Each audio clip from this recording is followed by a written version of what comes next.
Hi, good afternoon, and welcome to Real Talks, your lunchtime live that aims to shatter glass ceilings, challenge social norms, and break silences. I'm Martha DaCosta Sherwood, your transformational empowerment coach. And today we are going to be discussing how much of your authentic self you should bring to the workplace.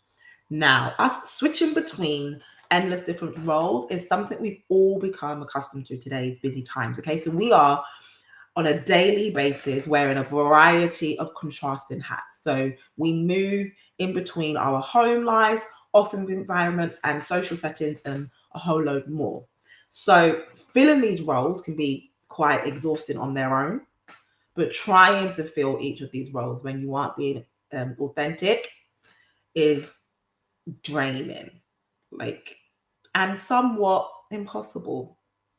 So, authenticity is about having a keen awareness of who you are and what you stand for, and your ability to express that honestly and consistently in any form of environment. So, basically, being authentic, it means about your authentic self is about what you say in life aligning with your actions. Now, paradoxically, fear of rejection often prevents people from expressing their authentic self. So they put on a mask and they change their behaviors in order to fit in or act in a way that they think others think they should behave in.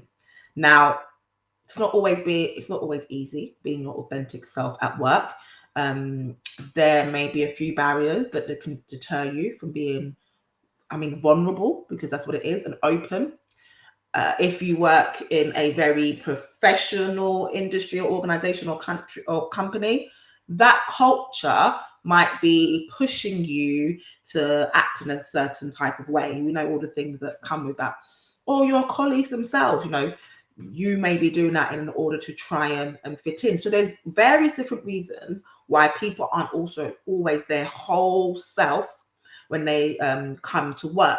However, not showing up as your full self often prevents us from feeling fulfillment in the workplace. So think about it. So do you have a work version of yourself? So are you one of those people who says, you know, you don't bring your whole self. So when you come into the workplace, you leave a bit of you at the door. I'm quite sure we've heard all of this stuff before.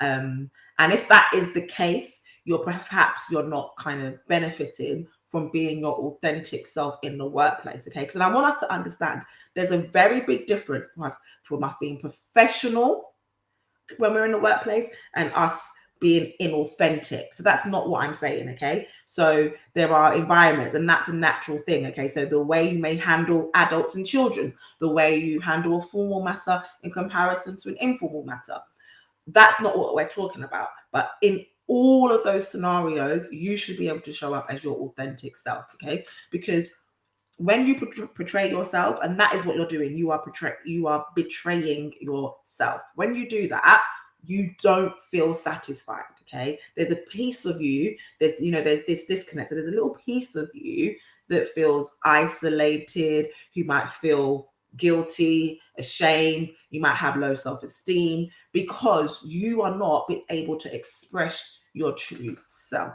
So although it can be challenging, and although many people also hear and say, oh no, you can't be that person in the workplace, and no, you can't be like that in the workplace, and you have to put on a facade when you're going into the workplace, even though as I said, that's far from the truth, okay? And the benefits of you showing up and being your authentic self are actually huge. And many studies have found that the ability to be your authentic self and work in an authentic workplace is actually the determining factor in why certain teams and individuals outperform others.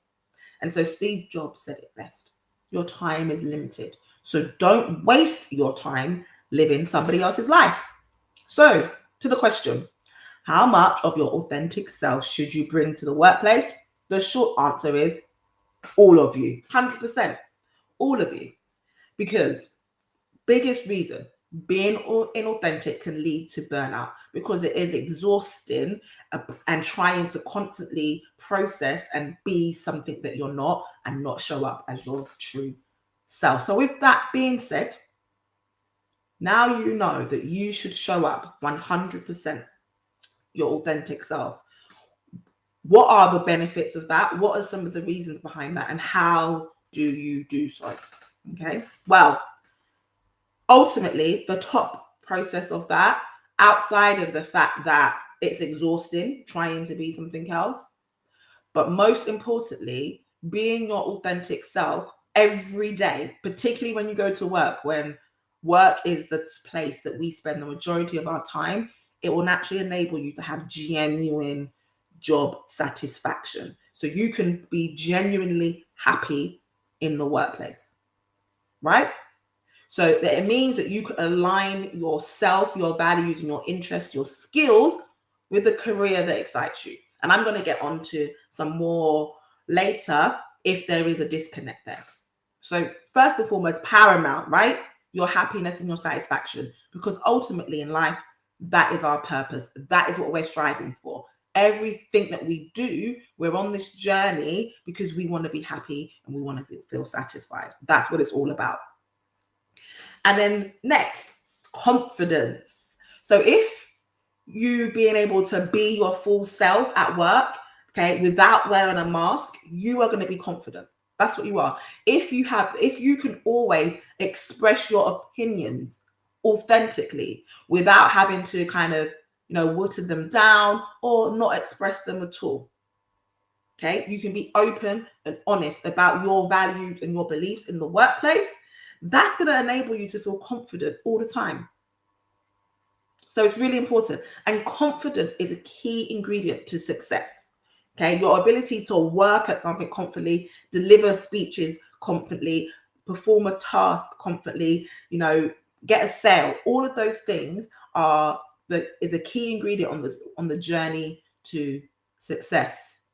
And you are never going to be able to confidently be fake. You're never going to be able to confidently be something that you are not. So it's really important. Confidence is a key benefit that comes out of being your authentic self at work. Another key thing is relationships. Okay. So being true to yourself means that you are going to be showing up and coming up authentically, which means you're going to be honest. You're going to be open. You're going to be vulnerable. All of those things make other people feel like they can trust us. And when we build relationships, those are the qualities that we look for in somebody else. And your ability to build relationships, we are humans, no matter what happens in the world, okay? No matter how much technology gets involved, the human relationship is always going to be important. And so, because most of the time we are dealing with people. So, your experience at work is about the relationship that you have with your colleagues and your teammates that you are working with, and your ability to work off each other is going to really, again, be a key ingredient into your success. The likelihood is that some of your clients that you are working with, you're going to need to be able to gain their trust, in order to work with them, in order to get your information across to them, in order to be respected and for them to take you seriously. So you need to be able to develop an authentic relationship with each of these different stakeholders, and your ability to do so. Because again, like I said, you're going to be happy, you're going to be confident, you're going to be all of these things. And naturally, that's going to show when you are developing these relationships. And that is going to be something that helps catapult you in terms of being successful. Okay. And a final thing, and most of you will know this, okay? Authenticity, it inspires loyalty and engagement, because we are dealing with people. And if you show up authentically, then you're going to be able to put yourself in a position where you can lead others, because they'll be drawn to you, right? And they're going to trust you, they're going to listen to you, they're going to be engaging in with you. You're going to be able to enable them to get things done. So all of these areas will show you about the benefits of just showing up and being your authentic self. And remember, okay, being your authentic self, okay, This is all about your values, what you stand for, and your beliefs aligning with your actions and what you say, practicing what you preach. That is what it is. That is not too challenging a piece in its own right. Now, however, aligning yourself and being authentic in the workplace isn't easy. And it might not always be possible because, like I've explained, there may be some work environments or organizations where you showing up as your true authentic self, okay, and expressing your opinions and your values or acting and behaving in a particular type of manner doesn't align with that organization. And in fact, in some places, protecting yourself may require you to not be your authentic self, okay, in order for you to protect yourself emotionally, mentally. Now, that is a big red flag. That isn't a reason for you not to be authentic. That says the organization that you're working in isn't aligning with your values. And that's a big red flag. That's not something that you want to live through, because that's going to impact on ultimately your happiness, your ability to do your job well and thrive and succeed. So if that is the case, then you're going to need to really start thinking about the organization that you're working with and seeing if you can align yourself in an organization where you can show up as your authentic self, and that's going to be beneficial to you. So I want you to realize that you should, in all of your areas of life, be able to show up as your authentic self. You may wear different hats. You may need to be more formal. You may need to break things down a little bit. If you're dealing with younger people, you may need to incorporate and include more technical jargon if that's what that process is about. But in all of those scenarios and situations, you should be able to be your authentic self. And if you are not, then you need to reevaluate the places that you're in and making sure that you are leaning toward places that enable you to be authentic. Okay? And so being your authentic self is not always as easy as just being yourself. Because in order to be yourself, you first have to know yourself. So the journey towards you being authentic in the workplace starts with self-awareness and then goes on to emotional intelligence. And I speak about this a lot. These are the areas that I talk about, right? Because it's really important. Knowing yourself is going to be the underlying factor in numerous things that we're going to be talking about. And emotional intelligence, so knowing how to deal with that, is something that you're going to need to use. And I spoke about emotional intelligence in one of my previous lives, so you can have a look back at that. So if you are interested in learning how to be your authentic self at work and you need some help figuring that out, let's get in touch with me. Jump online and get a free discovery call, because I have a unique and effective approach in helping individuals become more self-aware so that they can find fulfillment in their career. Because going back to the quote, time is short. So don't waste it being someone else. Focus 100% on being yourself. And if there's a challenge in doing that, then seek some help to do so. So I do hope you found that useful today. And I look forward to speaking to you next week. Thank you and goodbye.